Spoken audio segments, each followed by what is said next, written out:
Hello, everybody. Hello. Welcome, and thank you for coming to our second annual historic reenactment of Susan B. Anthony's Declaration of the Rights of Women of the United States.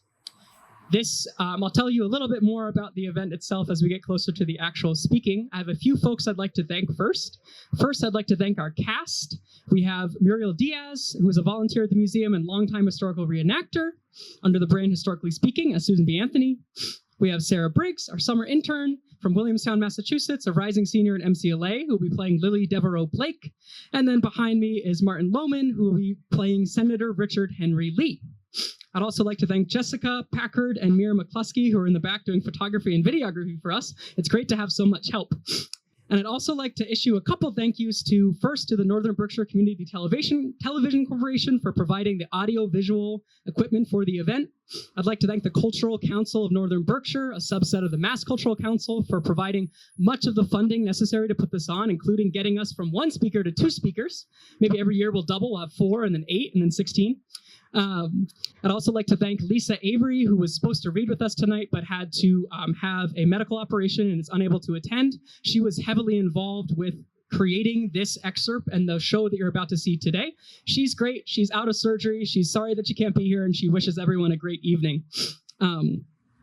One final note, this text was excerpted from Iowa State University's Carrie Chapman Catt Center for Women in Politics. After the performance, everyone on their program has a ticket that gives you a free ice cream at Rainbow Shack around the corner on Summer Street, 85 Summer Street. You give them that ticket, tell them what you like, they'll give you an ice cream. It's up and around the corner, and we'll have museum staff guiding everyone along the way there. So without further ado, I'll tell you a little bit about what the original event was and what we'll be reading today as we get into it. So, the declaration we will read today was written by Susan B. Anthony, Matilda Joslyn Gage, and Elizabeth Cady Stanton on behalf of the National Women's Suffrage Association, or the NWSA. For the 1876 Independence Day ceremony in Philadelphia, Pennsylvania, 5 members of the women's suffrage movement, Susan B. Anthony, Matilda Joslyn Gage, Sarah Andrews Spencer, Lily Devereaux Blake, and Phoebe W. Cousins, were given platform passes to observe the proceedings, but were denied the chance to present their declaration. After Senator Richard Henry Lee finished reading the original Declaration of Independence, the women quickly moved to the front of the platform, and Anthony read their declaration to the surprised senator. The women then left the platform and distributed copies of the declaration to people on the stage and in the crowd. We will now recreate this event using excerpts of both the Declaration of Independence and the Declaration of the Rights of Women of the United States.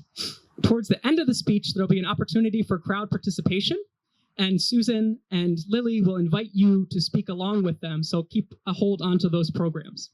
Without further ado, the Declaration of the Rights of Women of the United States, second annual reenactment.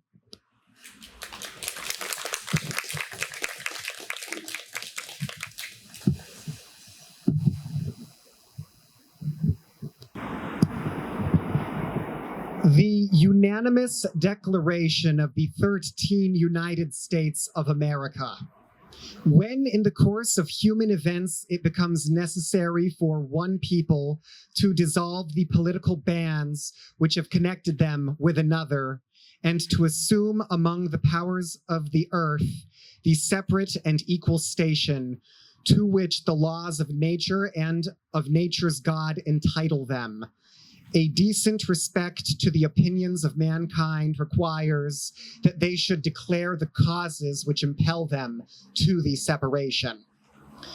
We hold these truths to be self-evident, that all men are created equal, that they are endowed by their Creator with certain unalienable rights, that among these are life, liberty, and the pursuit of happiness, that to secure these rights, governments are instituted among men, deriving their just powers from the consent of the governed, that whenever any form of government becomes destructive of these ends, it is the right of the people to alter or to abolish it, and to institute new government, laying its foundations on such principles and organizing its power in such forms as to them shall seem most likely to affect their safety and happiness.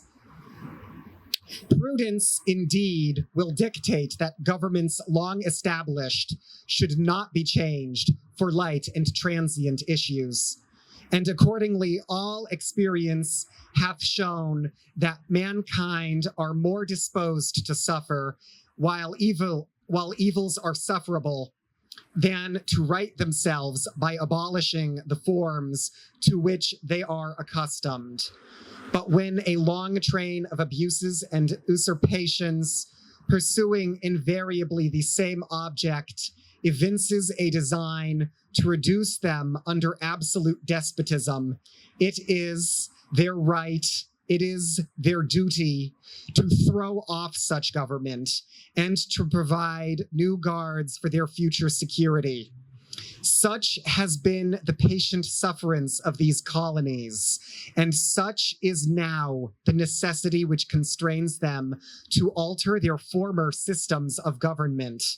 The history of the present King of Great Britain is a history of repeated injuries and usurpations, all having in direct object the establishment of an absolute tyranny over these states.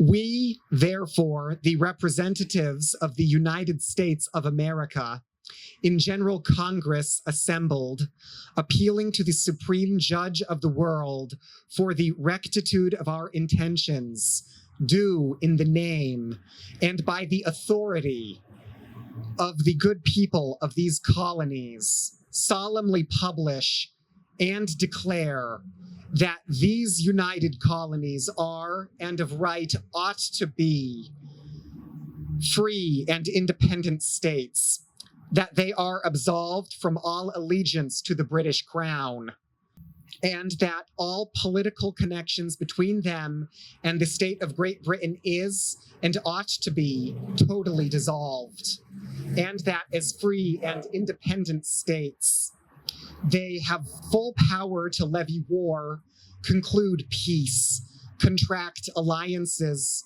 establish commerce, and to do all other acts and things which independent states may of right do.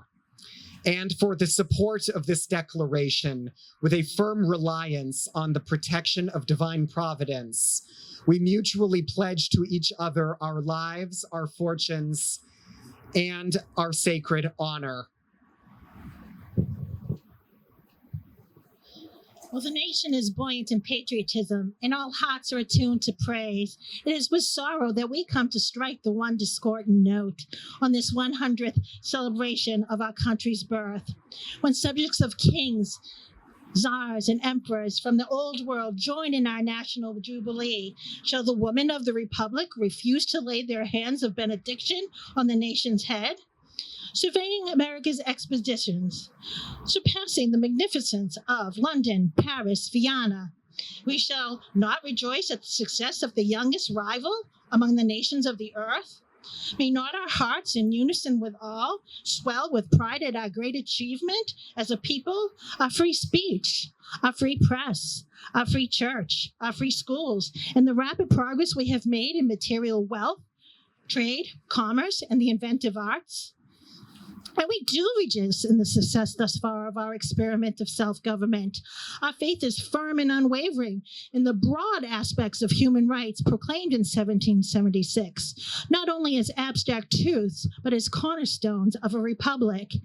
Yet we cannot forget, even in this glad hour, that while all men of every race, clime, and condition have been invested with the full rights of citizenship under our hospitable flag, all women still suffer the degradation of disfranchisement.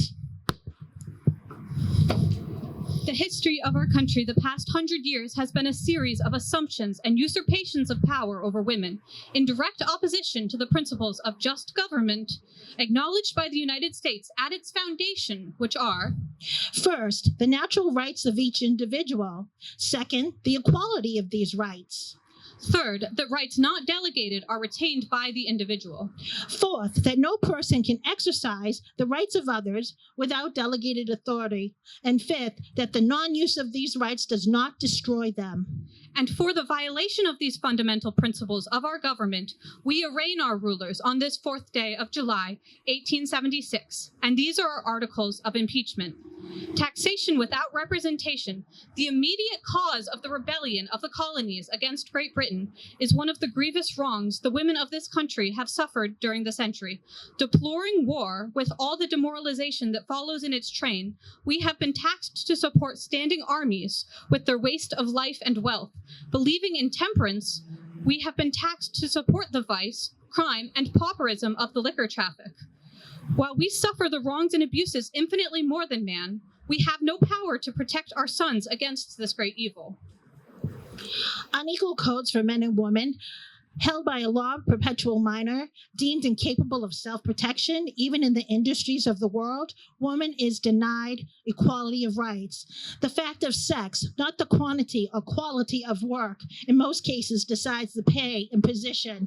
And because this injustice, thousands of fatherless girls are compelled to choose between a life of shame or starvation. Special legislation for women has placed us in a most anomalous position. Women invested with the rights of citizens in one section, voters, jurors, office holders, cross an imaginary line and are subjects in the next. In some states, a married woman may hold property and transact business in her own name. In others, her earnings belong to her husband.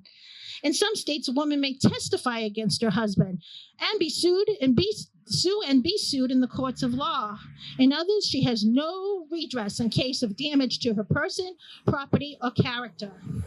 In case of divorce on the account of adultery by the husband, the innocent wife is held to possess no right to her children or property, unless by special decree of the court. But in no state of the Union has the wife the right to her own person or to any part of the joint earnings of the co-partnership during the life of her husband. Representation of women has had no place in the nation's thought. Since the incorporation of the 13 original states, 24 have been admitted to the Union, not one of which has recognized women's right to self-government. On this birthday of our national liberties, July 4th, 1876, Colorado, like her elder sisters, comes into the Union with the invidious word male in her constitution. These articles of impeachment against our rulers we now submit to the impartial judgment of the people. To all the wrongs and oppressions women have not submitted in silence and resignation. From the beginning of the century, when Abigail Adams, the wife of one president and mother of another, said, "We will not hold ourselves bound to obey laws in which we have no voice and representation." Until now, women's discontentment has been steadily increasing, culminating nearly 30 years ago in simultaneous movements among the women of the nation, demanding the right of suffrage. Woman has not been a heedless spectator of the events of this century, nor a dull listener to the grand arguments of the equal rights of humanity. From the earliest history of our country, woman has shown equal devotion with man to the cause of freedom and has stood firmly by his side in its defense. Together, they have made this country what it is. Woman's wealth, thought, and labor have cemented the stones of every monument man has raised to liberty. We now invite you to stand and speak with us. You can do it.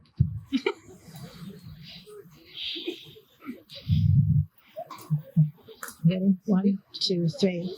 And now, at the close of 100 years, as the hour hand of the great clock that marks the centuries points to 1876, we declare our faith in the principles of self-government, our full equality with man in natural rights, that woman was made first for her own happiness with the absolute right to herself, to all the opportunities and advantages life affords for her complete development, and we deny that dogma of the centuries incorporated in the codes of all nations, that woman was made for man, her best interest in all cases to be sacrificed to his will, We ask our rulers at this hour, no special favors, no special privileges, no special legislation. We ask justice. We ask equality. We ask that all the civil and political rights that belong to citizens of the United States be guaranteed to us and our daughters forever.